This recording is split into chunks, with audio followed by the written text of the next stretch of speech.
Hi guys! So ang topic for today is Introduction to Arnis or Arnis 101.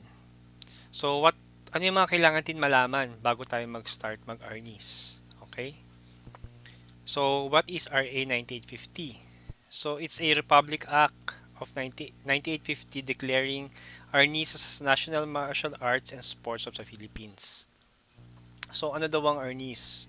So nakikita natin yan sa mga TV, sa YouTube, sa Facebook, or any social media, or sometimes sa school, kung ano yung Arnis, o ano yung ginagawa ng Arnis. So, it's also known as Krima, Kali, or Garote. It's an indigenous martial arts, Filipino martial arts, and characterized by swinging and twirling movement. So, sometimes may striking siya, thrusting, parrying, o depending kung ano yung defense or offensive move natin. And also, kaya nga Arnis, we use a stick, either one or two stick. Okay. So, I reference that sa link na to, sa baba. Okay. So, there are four areas of teaching Arnis. One is basic. Ito yung fundamental. Ito yung pinaka-basic base bago ka matuto ng Arnis. So, ito yung mga ituturo ko moving forward sa topics natin na darating. Um, ito yung pwedeng ituro to ng mga para ito sa mga PE teachers, enthusiasts, and beginners. So, hindi lang siya for just specific individual. So, cultural, ito yung anyo. Meron tayong anyo standard or classical or pwede ka rin mag-create ng sarili mong anyo. Okay? Sports. Since partner ng martial arts and sports siya, so meron siyang rules and officiating and how the game is played. Okay? And martial arts, ito yung defense and offense techniques or yung how you defend yourself or how you attack. Okay? So, meron tayong mga Arnis sticks na materials na ginagamit. Iba't ibang klase siya, hindi lang yung alam natin yung common is ratan. But yung standard size niya is 28 inches or 7/8 to 1 inches in diameter yung width niya. So, depende sa kung saang lugar ka. Minsan, mas maliit sa 28 inches. Or minsan, kung ano yung preferred ng gumagamit. Minsan, may 26. Minsan, may mas malaki, 30. Kung saan sa kanila convenient yung paggamit ng Arnis stick. Okay? So, materials natin. So, we have rattan, bahi, kamagong, and padded stick. Yung iba ay plastic core or iba naman ay what do you call this? Ano rin siya, rattan na manipis. Okay? So we have Arnis stick. Ito yung commonly used. Lightweight siya. Bahi is from the anahaw palm tree. Mabigat siya actually at saka matibay. Kamagong from the mabolo tree or also known as ironwood and also known for its weight and hardness. As in talagang mabigat siya. Okay, siguro mga 3 to 4 times bigat ng ratan or 5 times mabigat. And we have also the padded stick. Usually yung padded stick constructed with indestructible na ano yan, plastic or recycled plastic yung loob, yung core niya. O yung iba naman ginagamit ay ratan. So easily ma-break pag lalo na pag sa competition. And usually made from polyester and foam. Yung exterior niya at saka yung loob bago dun sa core. So if you do not have any sticks mentioned na sa kanina, you can use temporarily ruler, PVC pipe, rolled newspaper magazine or cartolina, tapos lagyan nyo lang siya ng scotch tape. Or you can use your hands temporarily para lang for Arnis training. until such makabili kayo. Okay? So, ito yung example. Ruler or rulers. Yan. Anything. Diba? Or PVC pipe. Rolled newspaper, magazine, or cartolina. My example here is, I think, Manila paper. Or you can use your hands. Or, pwede kang pumutol ng stick or bamboo or somewhere sa backyard nyo o sa kapitbahay nyo, manghingi kayo, pwede yon. Okay? So, parts of the stick. So, meron tayong punya o yung tip. Ito yung sa taas ng stick. Ito yon. Okay? Ito yung body ng stick from tip to here. Yan ang body. Yan. Handle. Ito yon kung saan ka umahawak. Yan. O yung butt o punyo. Okay? So, ito yung tip. From tip to bago mag-handle is body of the stick. Ito yung handle kung saan ka nakahawak. And ito yung punyo o yung butt. Okay? So, paano tayo maghahawak ng stick? Okay? So, sa iba, nakikita natin, nakahawak sila sa tip. Ay sa tip, sa butt, hanggang dun sa edge ng butt. Yan, katulad sa picture. Next is one finger. Yan. Usually pala, balik tayo dun sa kanina. Dito, ginagamit to usually mga nagko-competition.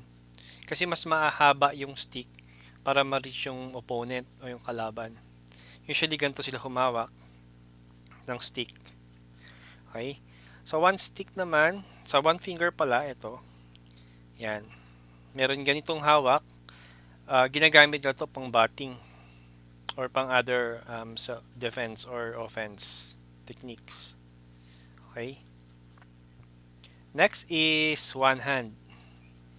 Yan, may one hand tayo. May space ng one hand. Yan.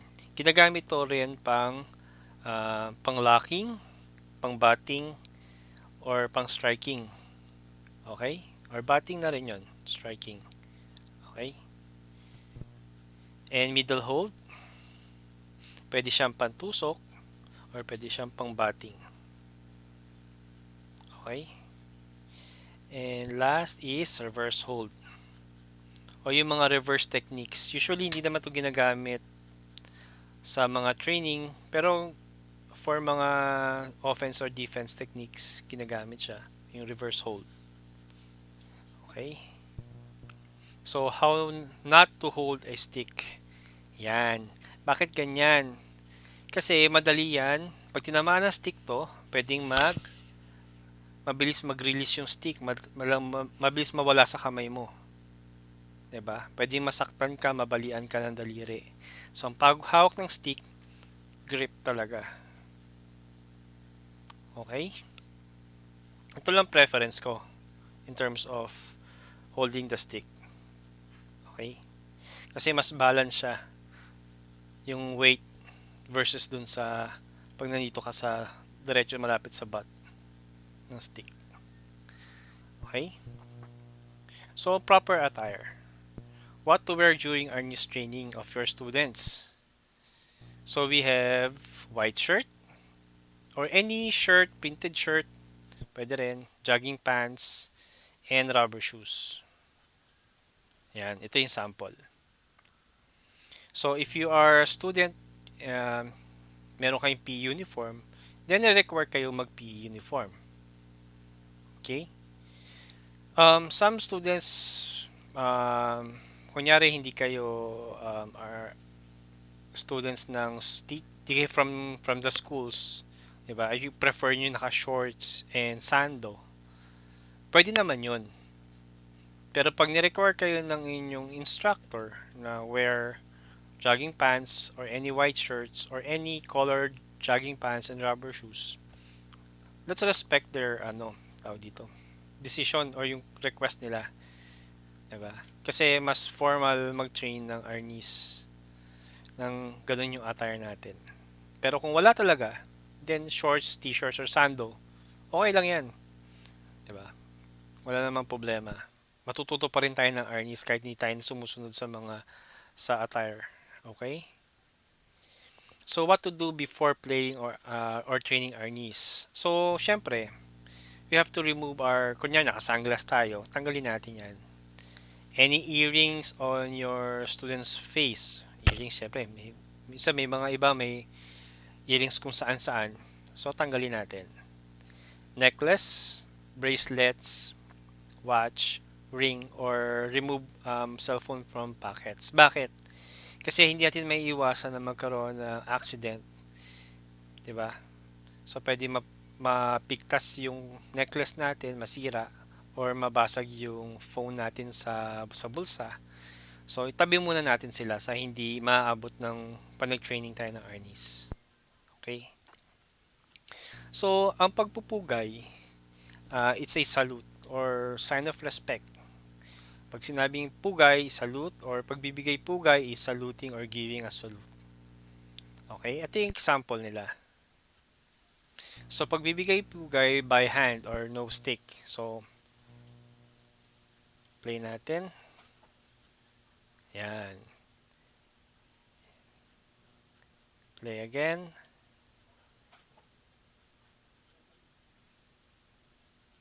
And last.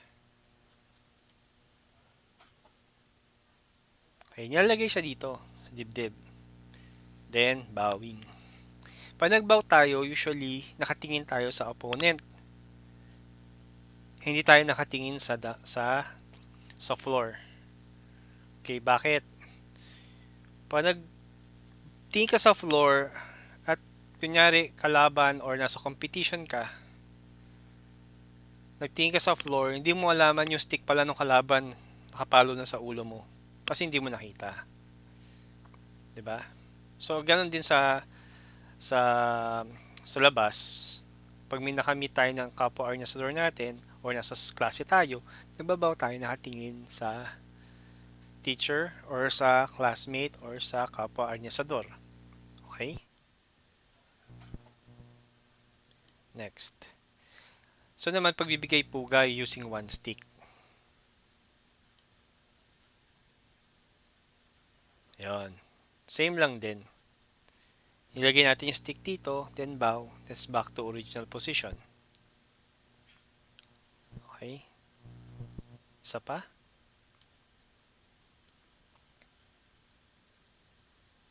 And last.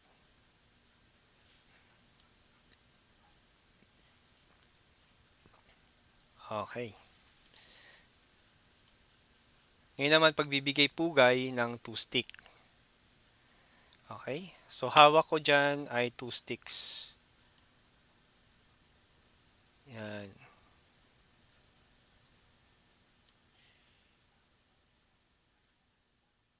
Isa pa.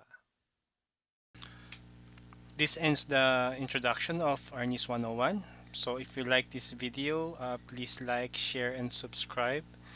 And if you have any comments or suggestions, put them in the comment section below. Thank you very much.